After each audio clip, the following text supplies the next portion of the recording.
तो कैसे हो तुम लोग? उम्मीद करता हूँ बढ़िया ही होगे, है ना? तो ठीक है। देखो, ये जो पर्टिकुलर सीरीज है, इस पर्टिकुलर सीरीज के अंदर मैं तुम्हें जावा प्रोग्रामिंग सिखा दूंगा। अब जावा प्रोग्रामिंग मतलब मैं तुम्हें कोडिंग भी सिखाऊंगा, मैं तुम्हें प्रोग्रामिंग का पूरा आइडिया दूंगा, जावा से रिलेटेड सारी चीजें समझा दूंगा। बट हाँ, अभी मैं इस पर्टिकुलर सीरीज के अंदर केवल बेसिक्स कवर करूंगा। ठीक है ना? जो प्रोग्रामिंग के बेसिक्स होंगी जावा से रिलेटेड, वो सभी चीजें मैं कवर करवा दूंगा इस पर्टिकुलर सीरीज में। बट हाँ, अभी मैं इसमें ऊप्स यानी ऑब्जेक्ट ओरिएंटेड प्रोग्रामिंग को कंप्लीट नहीं करवाऊंगा इस पर्टिकुलर सीरीज के अंदर, उसके लिए मैं आगे एक सीरीज लाऊंगा। बट हाँ, इस पर्टिकुलर सीरीज के अंदर तुम्हें बेसिक सारे सीखने को मिल जाएंगे। इतनी चीज क्लियर है? चलिए, तो स्टार्ट करते हैं, शुरू करते हैं, है ना? तो यहाँ ध्यान देना, पहली चीज जो है दैट इज जावा क्या है। ये जो जावा प्रोग्रामिंग हम पढ़ रहे हैं, है क्या ये जावा? जावा जो है वो एक प्रोग्रामिंग लैंग्वेज है। क्या है? Programming language. अब प्रोग्रामिंग लैंग्वेज का मतलब क्या होता है? प्रोग्रामिंग लैंग्वेज का मतलब है, बेसिकली मैं कहूँ तो, एक ऐसी लैंग्वेज जिसके थ्रू हम जो है बेसिकली कम्युनिकेट करते हैं, किसके साथ? कंप्यूटर के साथ। ठीक है ना? ध्यान देना, मान लो दो इंसान है, ठीक है ना? ये दो इंसान है, और आपस में अगर इन्हें कम्युनिकेट करना है, मैं कहूँ तो बातचीत वगैरह अगर करनी है, तो कैसे करेंगे ये? अगर इन्हें आपस में कम्युनिकेट करना है, कैसे करेंगे? ये बेसिकली करेंगे किसी इंग्लिश लैंग्वेज के साथ। क्यों? हिंदी लैंग्वेज के साथ, यानी सम सॉर्ट ऑफ किसी लैंग्वेज के साथ बेसिकली ये कम्युनिकेट करेंगे। तो जैसे इंग्लिश है, हिंदी है, स्पेनिश है, फ्रेंच है, इन्हीं में से किसी एक लैंग्वेज का यूज करेंगे। ठीक है ना? चलिए ठीक है। अब ध्यान देना, उसी तरीके से हम इंसानों को अगर कम्युनिकेट करना है, किसके साथ? कंप्यूटर सिस्टम के साथ। कंप्यूटर के साथ अगर कम्युनिकेट करना है, तो हमें नीड किसकी पड़ेगी? हमें नीड पड़ती है प्रोग्रामिंग लैंग्वेज की। ठीक है ना? हमें किसकी नीड पड़ती है? प्रोग्रामिंग लैंग्वेज की। चलिए, इतना क्लियर हुआ चीज़? ठीक है भैया। मतलब प्रोग्रामिंग लैंग्वेज एक जरिया है जिसके थ्रू हम कंप्यूटर के साथ कम्युनिकेट कर सकते हैं। क्यों भैया? हाँ। अच्छा, तो प्रोग्रामिंग लैंग्वेज जो होता है, मतलब हम कोड वगैरह लिखेंगे तो हमारा कंप्यूटर क्या उसे डायरेक्टली समझ लेगा? जी नहीं, ऐसा नहीं होता है।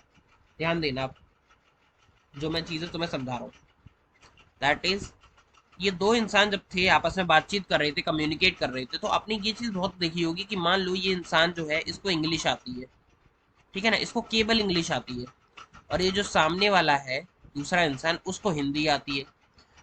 तो अगर इन्हें आपस में कम्युनिकेट करना है, बातचीत करनी है, तो ये कैसे करेंगे? क्योंकि इसको हिंदी नहीं आती है, इसको इंग्लिश नहीं आती है, तो कैसे आपस में कम्युनिकेट करेंगे? तो इसके लिए इन्हें एक बीच में ट्रांसलेटर चाहिए होगा। क्यों? एक तीसरा बंदा चाहिए होगा, एक ट्रांसलेटर चाहिए होगा, जो कि करेगा क्या? इसकी इंग्लिश लैंग्वेज को बेसिकली हिंदी में ट्रांसलेट कर देगा इस पर्सन को, और इसकी हिंदी को ट्रांसलेट कर देगा इंग्लिश में, और भेज देगा इसके पास। जैसा अगर आपने देखा हो क्रिकेट मैच वगैरह में, जब पोस्ट मैच प्रेजेंटेशन वगैरह होती है, तो अगर जो कोई ऐसा क्रिकेटर जिसको इंग्लिश उतनी अच्छी लेवल की नहीं आती, तो उसके साथ एक ट्रांसलेटर खड़ा होता है ना? या कोई दूसरा प्लेयर क्या करता है, उसकी लैंग्वेज को बेसिकली इंग्लिश लैंग्वेज में कन्वर्ट कर देता है, जिससे जो हमारे कमेंटेटर वगैरह हैं उनको आइडिया लग जाता है, जो एक्सपर्ट्स होते हैं उनको आइडिया लग जाता है कि हाँ ये क्या कह रहा है। ठीक है ना? उसी तरीके से अब देखो, हम जो इंसान है, हमें कौन सी किस टाइप की लैंग्वेज आती है? हमें आती है इंग्लिश, हिंदी, फ्रेंच, स्पेनिश, इस टाइप की, यानी वोकल लैंग्वेजेस। ठीक है ना? बट जो कंप्यूटर होता है, कंप्यूटर को आती है मशीन लैंग्वेज। क्या चीज? कंप्यूटर को समझ में आती है मशीन लैंग्वेज। अब मशीन लैंग्वेज क्या होती है भैया? मशीन लैंग्वेज मतलब कि सारा कोड, मतलब जो भी चीज हो आप जीरो और वन की फॉर्म में दो, जीरो और वन की फॉर्म। मशीन लैंग्वेज यानी मैं कहूँ तो बाइनरी लैंग्वेज बोल लो आप। ठीक है ना? मशीन लैंग्वेज, बाइनरी कोड, ये सभी एक ही चीज़ है। बाइनरी लैंग्वेज, ये सभी चीज़ें एक ही चीज़ है। ठीक है ना? बाइनरी कोड, इसका मतलब कि जो आप इंस्ट्रक्शंस दो कंप्यूटर को, वो जीरो और वन की फॉर्म में दो, जो हम लोगों के लिए पॉसिबल नहीं है। अगर मुझे कंप्यूटर के साथ कुछ भी काम, मुझे कंप्यूटर को कोई काम देना है, तो मुझे जीरो और वन का इंस्ट्रक्शन देना पड़ेगा, जो कि हमारे लिए पॉसिबल नहीं है। तो हम क्या करते हैं? हम सीखते हैं प्रोग्रामिंग लैंग्वेज। हम क्या करते हैं? हम प्रोग्रामिंग लैंग्वेज को सीखते हैं, जिसके थ्रू होता क्या है कि हम कंप्यूटर के साथ कम्युनिकेट करते हैं। बट ये जो कम्युनिकेशन हो रहा है, ये डायरेक्टली नहीं होता है। ठीक है ना? हमें हमें लगता है कि ये काम डायरेक्टली हो रहा है, बट ये काम डायरेक्टली नहीं होता। क्यों? क्योंकि कंप्यूटर को प्रोग्रामिंग लैंग्वेज नहीं आती है। कंप्यूटर को क्या आता है समझे, मशीन लैंग्वेज, या मैं कहूँ तो बाइनरी कोड या बाइनरी लैंग्वेज, ये समझ में आता है। ठीक है ना। तो यहाँ पर भी एक ट्रांसलेटर चाहिए था हमें, जैसे हमें वहाँ पर एक ट्रांसलेटर की नीड पड़ी थी, यहाँ पर भी हमें एक ट्रांसलेटर चाहिए होगा। ठीक है ना। यहाँ पर भी एक ट्रांसलेटर चाहिए होता है, जो कि बेसिकली होता कौन है, कंपाइलर। कौन होता है, कंपाइलर, जो कि करता क्या है कि आपके प्रोग्रामिंग लैंग्वेज वाले कोड को, जिसे सोर्स कोड कहा जाता है, क्या, सोर्स कोड, उसको कन्वर्ट कर देता है किसमें, मशीन कोड में या बाइनरी कोड में। चिंता मत करो, मैं इसको और डिटेल में समझा दूंगा जब हम वर्किंग पढ़ेंगे जावा प्रोग्रामिंग की। ठीक है ना। बट हाँ, मैंने मोटे मोटे शब्दों में तुम्हें ये बता दिया है कि जावा क्या है, एक प्रोग्रामिंग लैंग्वेज, और प्रोग्रामिंग लैंग्वेज का मतलब क्या होता है। ठीक है ना, किस तरीके से चीजें काम करती हैं। इतना क्लियर हुआ कि नहीं हुआ। ठीक है ना। चलिए, अब कुछ जावा से रिलेटेड और पॉइंट्स है वो देखो। जैसे ये जावा की हिस्ट्री से रिलेटेड है कि जावा जो है वो डेवलप्ड हुई थी, it was developed in year 1991। 1991 में बेसिकली डेवलप किया गया था इसे, और इसका जो पहला वर्जन था that is and released in, और जो इसका पहला वर्जन था वो रिलीज हुआ था ईयर 1995 में। 1995 में रिलीज हुआ था इसका पहला वर्जन। ये चीज, ये तो बेसिकली हिस्ट्री से रिलेटेड है, इसमें कुछ समझाने वाली चीज तो थी नहीं। अगला पॉइंट, जो फाउंडर थे जावा के, फाउंडर कौन थे, जेम्स गॉसलिन।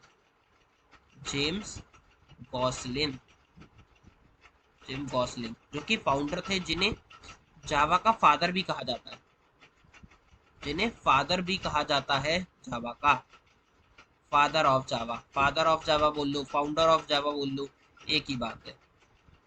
ठीक है ना। चलिए, अगला पॉइंट दैट इज कि किस कंपनी ने बेसिकली जावा को एक्वायर कर रखा था। देखो, जब ये डेवलप हुई थी तो सन माइक्रो सिस्टम नाम की एक कंपनी थी, सन माइक्रो सिस्टम नाम की एक कंपनी थी यूएसए की, जिसने एक्वायर कर रखा था किसको, जावा को। ठीक है ना, वो उसके अंडर थी। बट अब क्या है, अब जो जावा है वो ओरेकल के अंदर है। किसके अंदर, ओरेकल कॉर्पोरेशन के अंदर, ओरेकल कंपनी के अंडर आती है जावा नाउ। ठीक है ना। अब जो है जावा वो ओरेकल के अंदर आती है नाउ, ओरेकल। ये चीज क्लियर हुई कि नहीं हुई। आई थिंक तुम्हें इतने पॉइंट्स क्लियर है कि नहीं है, ये मुझे बताओ। ठीक है ना। चलिए, आगे बढ़ेंगे और चीजें सीखेंगे जावा से रिलेटेड। अच्छा, मैंने तुम्हें बताया कि जावा क्या है, एक प्रोग्रामिंग लैंग्वेज है। एक पॉइंट और ऐड करूं, दैट इज कि जावा एक ऑब्जेक्ट ओरिएंटेड प्रोग्रामिंग लैंग्वेज है। जावा कैसी लैंग्वेज है, एक ऑब्जेक्ट ओरिएंटेड प्रोग्रामिंग लैंग्वेज है, ऑब्जेक्ट ओरिएंटेड प्रोग्रामिंग लैंग्वेज है। अब ऑब्जेक्ट ओरिएंटेड प्रोग्रामिंग लैंग्वेज का क्या मतलब होता है भैया, ये समझाओ हमें। प्रोग्रामिंग लैंग्वेज का तो हमें मतलब पता है, मतलब बेसिकली हम कम्युनिकेट कर रहे हैं किसके साथ, कंप्यूटर के साथ। बट यहाँ पर ये जो ऑब्जेक्ट ओरिएंटेड लिखा हुआ है, इसका मतलब क्या है। अच्छा, तो सुनो, प्रोग्रामिंग लैंग्वेज तुम्हें समझ में आ गया है, बट प्रोग्रामिंग करने के अलग अलग तरीके होते हैं। क्या, प्रोग्रामिंग करने के डिफरेंट टेक्निक्स होती हैं, मैं कहूँ तो डिफरेंट तरीके होते हैं। एक काम को करने के बहुत सारे तरीके होते हैं, तो मैं सिंपली बोल सकता हूँ प्रोग्रामिंग करने की बहुत अलग अलग टेक्निक्स हैं, जिसमें से एक टेक्निक है object oriented programming. Object oriented programming एक टेक्निक है। ठीक है, तो मैं सिंपली क्या बोल सकता हूँ, एक टेक्निक है, एक टेक्निक, या मैं जिसे थोड़ा अगर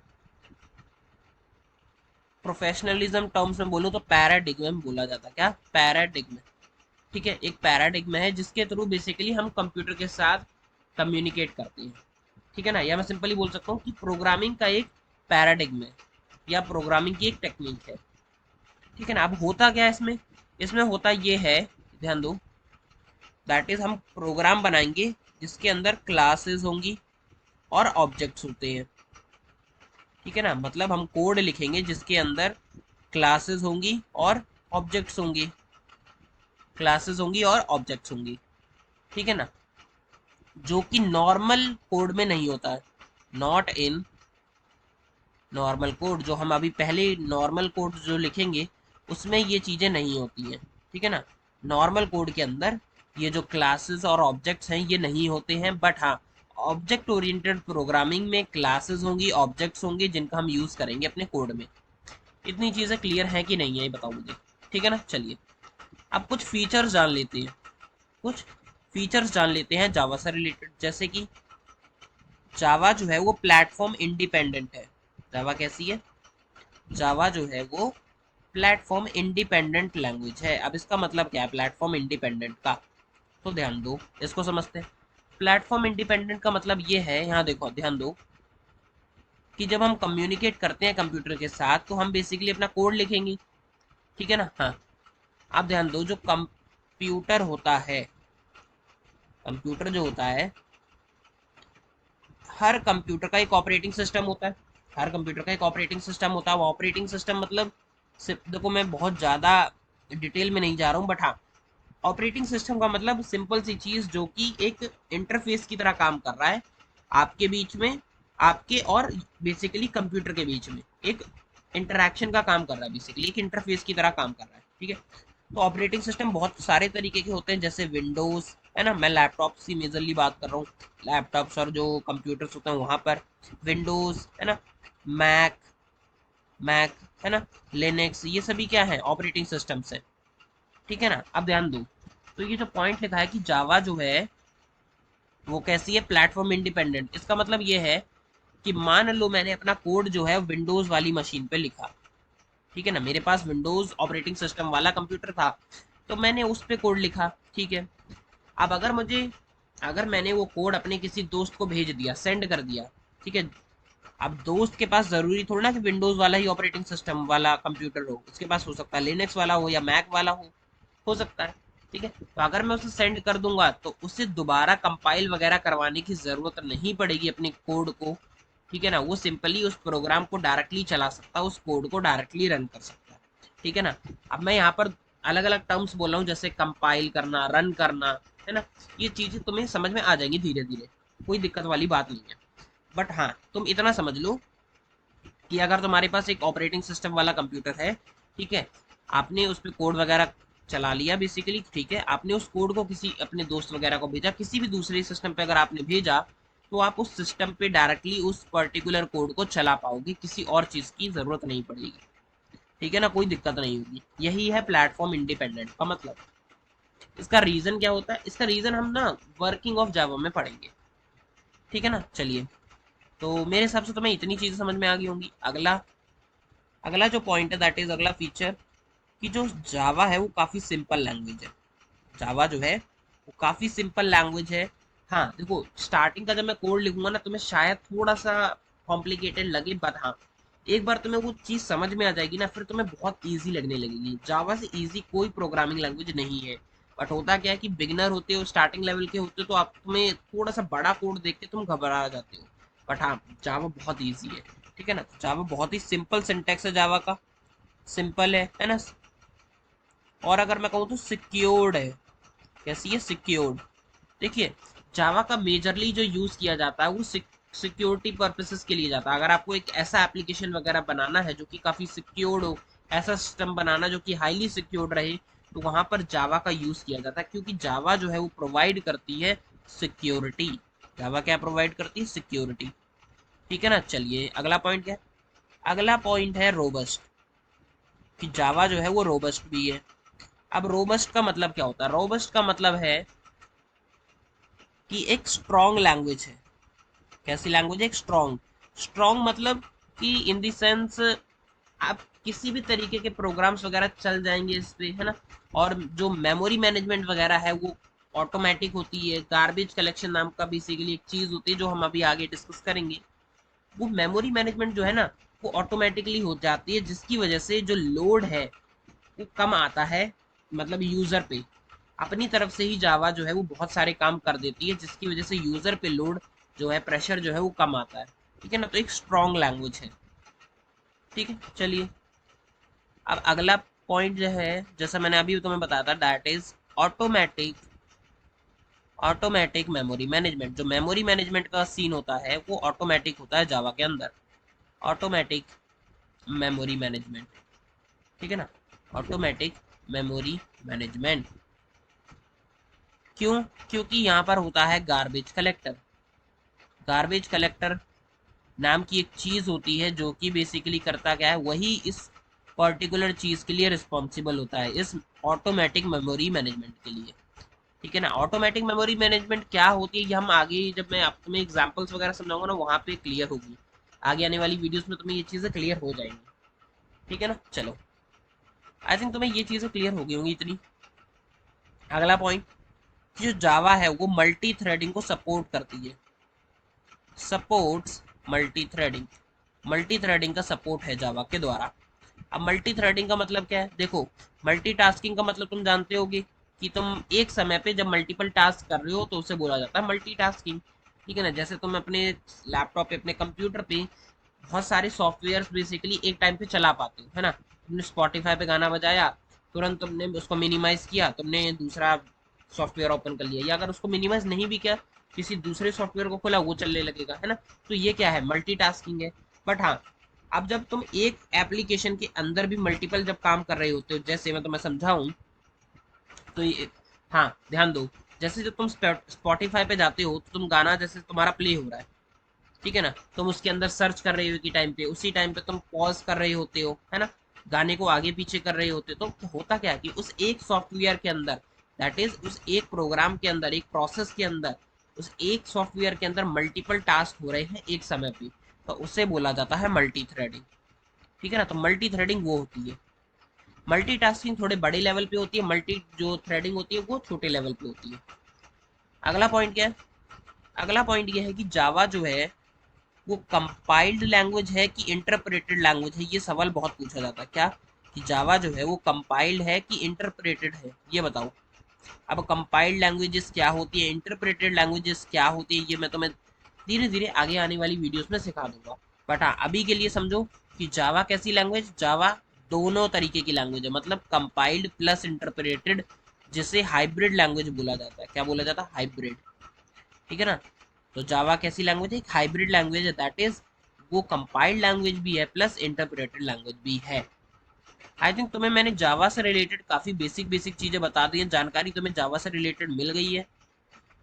और आगे आने वाली वीडियोस में तुम्हें और जानकारी मैं तुम्हें जावा से रिलेटेड देता रहूंगा, चीजें समझाता रहूंगा।